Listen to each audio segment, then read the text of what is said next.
Olá, me chamo Reinaldo, sou estudante de medicina lá do Amigo Sábio e vamos estudar os huesos de los membros superiores, começando com a escápula. A escápula é um hueso triangular e plano que está situado na porção posterior do tórax e mais ou menos situado entre a segunda e sétima costilha. Também é um hueso delgado e pode também ser chamado de omoplato. Este hueso apresenta duas caras, 10 bordes e 3 ângulos, sendo o borde lateral, o borde medial e o borde superior. E falando sobre seus ângulos, temos o ângulo superior, o ângulo inferior e o ângulo lateral. Este hueso também é responsável por formar o que chamamos de cintura escapular e se articula tanto com o húmero como a clavícula. Vamos começar falando sobre a cara anterior, que é escavada por uma grande fossa chamada fossa subescapular. E em essa fossa se origina o músculo subescapular, que participa da constituição dos músculos do manguito rotador. Em o borde superior da escápula, mirem que temos uma incisura escapular, que é responsável por o passo do nervo escapular. E o que acontece? Esta incisura ela fica mais ou menos cerrada por conta do ligamento transverso do tórax. Isto faz com que se forme um pequeno orifício onde este nervo escapular pode passar. No borde superior, vamos ter a incisura escapular, que está relacionada com o passo do nervo escapular. E esta incisura ela fica mais ou menos cerrada, formando um pequeno orifício, porque vamos ter o ligamento transverso superior da escápula, onde se forma este orifício e dá passo a esse nervo. E falando um pouco de caso clínico, uma lesão deste nervo vai comprometer o funcionamento correto dos músculos supraespinhoso e infraespinhoso na cara posterior da escápula. Em la parte superior e lateral da escápula, vamos ter o acromo da escápula, que é como se fosse o extremo da espinha da escápula, e também o processo coracoides.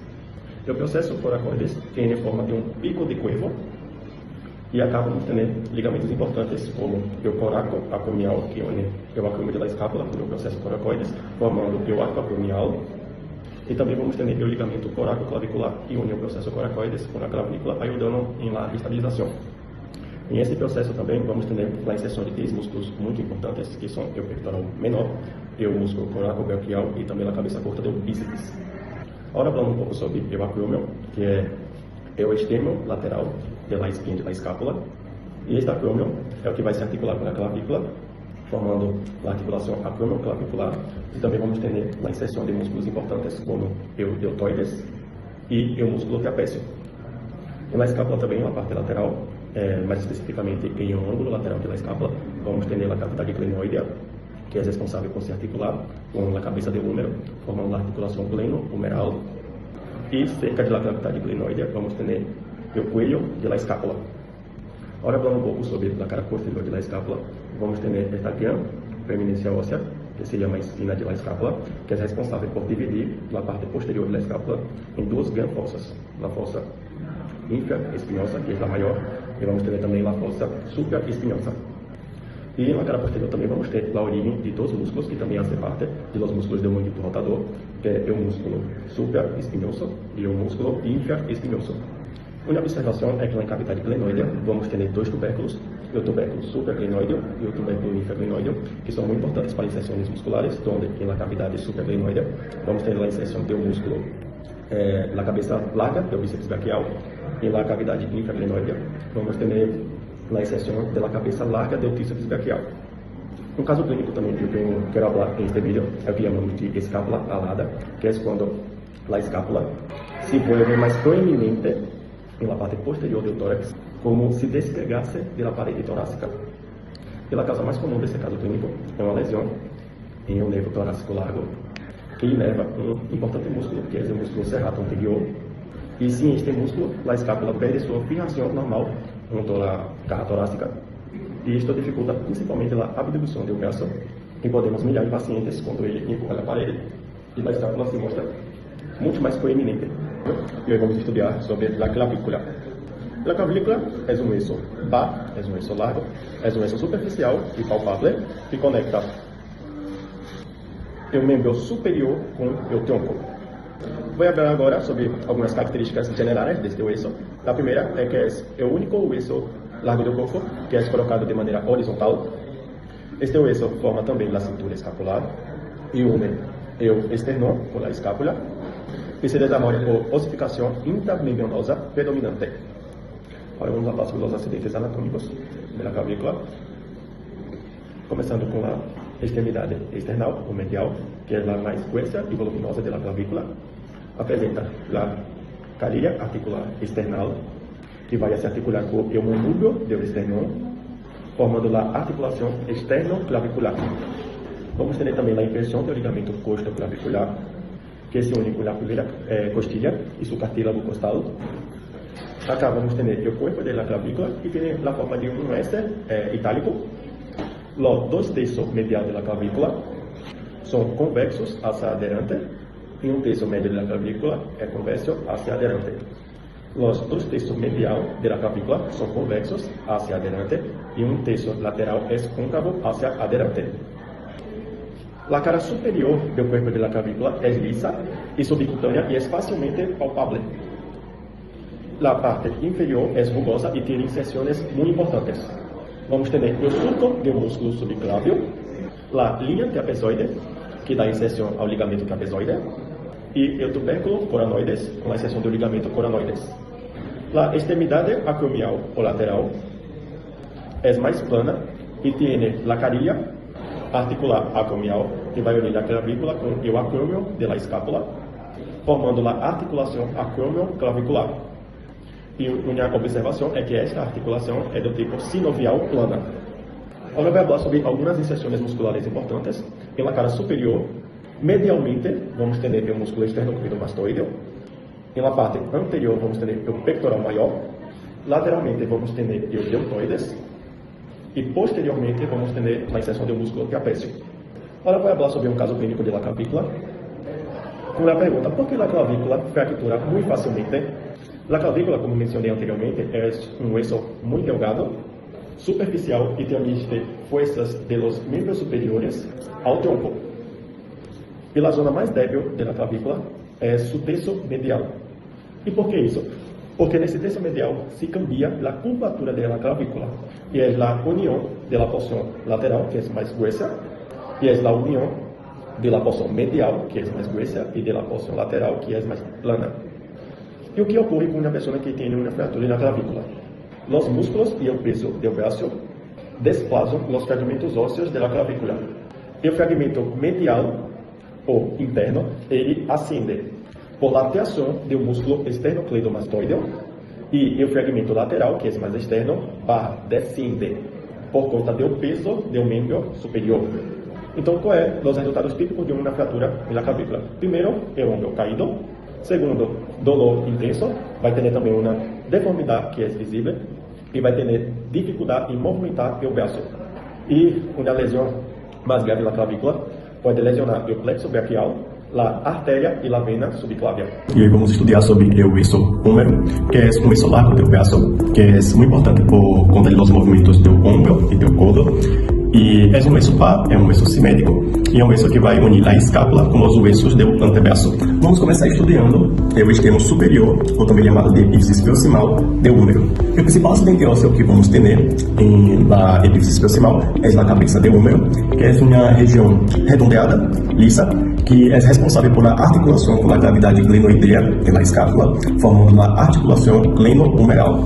Vamos ter também que a cabeça do húmero vai estar separada dos tubérculos maior e menor por conta de um surco circular que chamamos de coelho anatômico. E este coelho anatômico apresenta superiormente ao tubérculo menor uma escotadura triangular chamada fossita supratubercular do ligamento gleno-humeral superior. Entre os tubérculos maior e menor do húmero, vamos ter o surco intertubercular, onde vai discorrer uma rama de artéria circunflexa humeral anterior e também o tendão de la cabeça larga do bíceps braquial. O tubérculo maior do húmero é muito importante porque ele vai ser formado por 3 carilhas: la carilha superior, la carilha média e la carilha posterior. La carilha superior é um ponto de inserção para o músculo supraespinhoso. La carilha média é um ponto de inserção para o músculo infraespinhoso. E la carilha posterior é um ponto de inserção para o músculo redondo menor. e em um tubérculo menor de húmero vai se insertar em um músculo subescapular. E uma observação é que em cada tubérculo vamos ter também suas crestas. Ou seja, na cresta do tubérculo maior, vamos ter a inserção do tendão do músculo pectoral maior. E na cresta do tubérculo menor, vamos ter a inserção do músculo redondo maior. E também, entre a epífisis proximal e também a diáfisis, vamos ter, por acá, o que chamamos de coelho quirúrgico.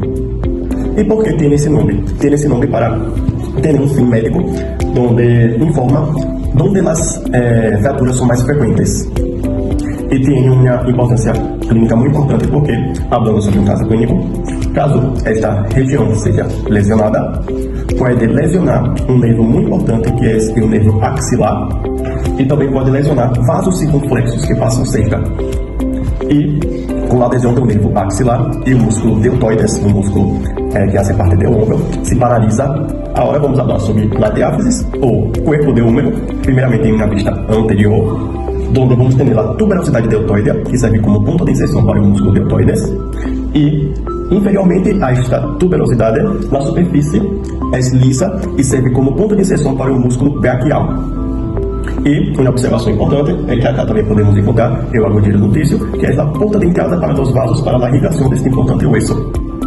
E, falando de uma vista posterior, vamos ter o sulco do nervo radial, onde superiormente a este sulco vamos ter a inserção da cabeça lateral do tríceps braquial.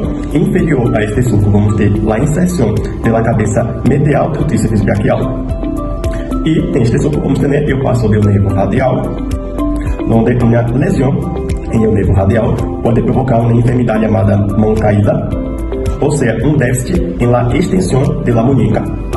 E também vamos ter uma alteração sensitiva em o dorso da mão. E agora, seguindo para a epífisis distal, ou extremo inferior, que é muito importante, porque vai formar, basicamente, o codo, e é onde se articula os ossos rádio e o osso cúbito. Acá vamos ter o que chamamos de capítulo, que é a parte lateral e redondeada, onde vai se articular com a cabeça do rádio, onde vai se formar a articulação húmero-radial. E na parte medial, vamos ter o que chamamos de teóclea, que vai se articular com a escotadura teoclear do cúbito. E na porção anteromedial, vamos ter o que chamamos de fossa coronoides, onde vai receber a apófisis coronoides do cúbito. E na cara anterolateral, vamos ter a fossa radial, que vai ser responsável por receber a cabeça do rádio também. Acá, na porção medial, vamos ter uma proeminência, um acidente ósseo, que é conhecido como epicôndilo medial, que serve de inserção para diversos músculos flexores do antebraço. E na porção lateral, vamos ter o epicôndilo lateral, que é responsável por a inserção de diversos músculos extensores do antebraço. E uma curiosidade é que por detrás do epicôndilo medial passa o nervo ulnar. E na cara posterior, vamos ter o que chamamos de fossa orecraniana, que recebe o orécano e na extensão do codo. Agora vamos estudar o importante osso do antebraço, que chamamos de ulna ou cúbito, que é um osso largo ubicado na parte medial do antebraço, responsável por os movimentos da muñeca e também do codo. Vamos começar estudando a epífisis proximal, o extremo superior deste osso, onde vamos ter como principal acidente ósseo a incisura troquear, que tem essa forma de C, que se forma entre o orécano e entre o processo coronoides, onde vai se articular com a teóclea de húmero. Vamos ter aqui também o processo coronoides, que é um saliente inferior do extremo superior do osso cúbito, e serve para formar parte do que chamamos de codo. Inferiormente ao processo coronoides, vamos ter a tuberosidade da ulna, que é uma zona rugosa e que serve para inserção do músculo braquial. Lateralmente ao processo coronoides, vamos ter a incisura radial, onde vai se articular com a cabeça do osso rádio. E na epífisis superior, na porção posterior, vamos ter o que chamamos de olécano, onde recebe a inserção do músculo tríceps braquial. Estudando um pouco agora sobre a diáfisis, ou corpo do cúbito, vamos ter o que chamamos de foramen nutício, que é um pequeno orifício onde vai receber vasos sanguíneos para a irrigação desse importante osso, e também o border, ou também margem interóssea, que serve para a inserção da membrana interóssea, que une la una con el radio. Y en la epífisis distal o extremo inferior de la una, vamos tener la cabeza de la una, que vai se articular con el hueso radio, formando la articulación radio-una distal. E por fim, vamos ter o processo estiroide de la una, que serve apenas como um ponto de referência anatômico. E agora vamos estudar o hueso radio, que também é um hueso largo de antebraço, ubicado na porção lateral, ou que também pode ser chamado de pulgar. Este hueso é responsável por os movimentos de pronação e supinação do antebraço. Vamos começar estudando o que chamamos de epífisis proximal ou extremo superior deste hueso, onde vamos ter a cabeça do radio, que tem uma forma de disco e serve para formar a articulação do codo. Vamos ter também a circunferência articular, que se articula com o capítulo do húmero e também com a incisura radial do húmero. Um pouco abaixo vamos ter o cuello do radio, que é responsável pelos movimentos de pronação e supinação. E acá a tuberosidade do radio, onde serve como ponto de inserção para o músculo bíceps braquial. Em o corpo do radio vamos ter também o foramen nutricio, que serve para a irrigação deste ponto de hueso. E também vamos ter o borde interósseo, onde vai servir como inserção para a membrana interóssea, que vai unir o hueso cúbito com o hueso radio. E em la porção inferior vamos ter o processo estiroides, que serve para receber importantes ligamentos de la muñeca. Vamos ter a incisura ulnar, onde vai se articular com a ulna, formando a articulação radio-ulnar distal. E em la porção posterior vamos ter o tubérculo dorsal, ou também chamado tubérculo de Lister, que serve para separação de los tendones, de los músculos extensores radiales e o músculo extensor largo do pulgar.